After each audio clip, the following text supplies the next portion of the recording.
In your first speech, you're talking about the intellectual property. Yes. I would like to ask to explain your argument about the intellectual property. Oh, you want me to explain it in short? Yes. Okay, it's a very difficult. Well, the short form of it is that the only reason we really need property in the world is because we have to allocate goods that are scarce. So, for example, there's a competition over this iPad that you happen to be holding. If you're holding it, then I can't hold it. And if I'm holding it, you can't hold it. And if we have an argument, we just have to kill each other, right? Or we can establish a system called exchange, which presumes property rights. So that's the reason there were property rights. I mean, there wouldn't be a need for property rights in a world where everything is abundant. Like the German word Schlaraffenland. It's like a make-believe land where you can get everything you want. So, for example, when it rains, when hail comes, they're like sugar cubes coming down. And all food is available for you. For example, the pigs that run around are already cooked and they have forks stuck in them, so you just reach in and eat the pig. It's from an old Grimm's fairy tale, right? But it's a world where you can get everything you want. But that is not our world. We live in a world of scarcity. So because we live in a world of scarcity, you have to have the assignment of property rights, which permits exchange, and out of which comes prices and allocations and all the things we call economics. But the world of ideas is completely different, because the world of ideas has infinite goods. And by that I mean that they can be multiplied without end. You can have a thought and express it, and I can take that thought with me and take it with me and express it over there, and it doesn't take it away from you. And it's not stealing. It's just copying. So in a perfect world, everything would be copyable, right? So, for example, I went to a buffet at lunch today, and I picked up a piece of ham. So what if I picked up that piece of ham, put it on my plate, and poof, another piece of ham came immediately to replace it, right? Well, that's kind of the way ideas are. They can be reproduced again and again and again. So therefore, you don't need to assign any property rights to them. And so, in fact, it's perfectly preposterous to attempt to do so.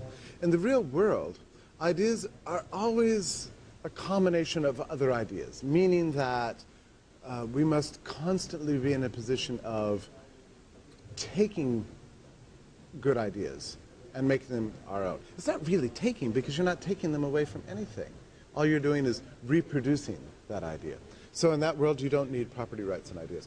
As a matter of fact, intellectual property did not even exist before the nation state became a very mature and large and coercive and aggressive institution and institutionalized them. First in England as a means of censorship, and then in the United States, and then in France, and then all over the continent. But things like patents and copyrights weren't even global until the very last part of the 19th century. So they rely on state legislation. Property rights in the real world can be created without the state. All we do is homestead, right? No state, but we still have property rights. It's a normal, natural thing. Intellectual property, what is called intellectual property, is entirely a creation of legislation. It's an artificial and coercive means by which non-scarce goods are made scarce solely to benefit certain producers. So it becomes a means of a sort of a mercantilism. It's a means of creating monopolies to benefit certain large institutions at the expense of everybody else. And never forget that the imposition of intellectual property always coerces third parties that don't know anything about it. For example, if you draw a picture right now on this piece of paper and say it's my copyrighted picture, a person on the other side of the room who's never seen your picture is thereby forbidden from drawing the same picture, unless they ask your permission, and then you're in a position to be able to charge them. Now, this is a preposterous system. It could only be created by something as stupid as government. That's my short. How about the Ayn Rand conception? Yeah, so Ayn Rand made a mistake because she saw that beautiful things were happening as a result of capitalist production. And she just got confused, I'm sorry to say. Ideas were very important to her, but just because something's very important doesn't mean that it has to be property, right?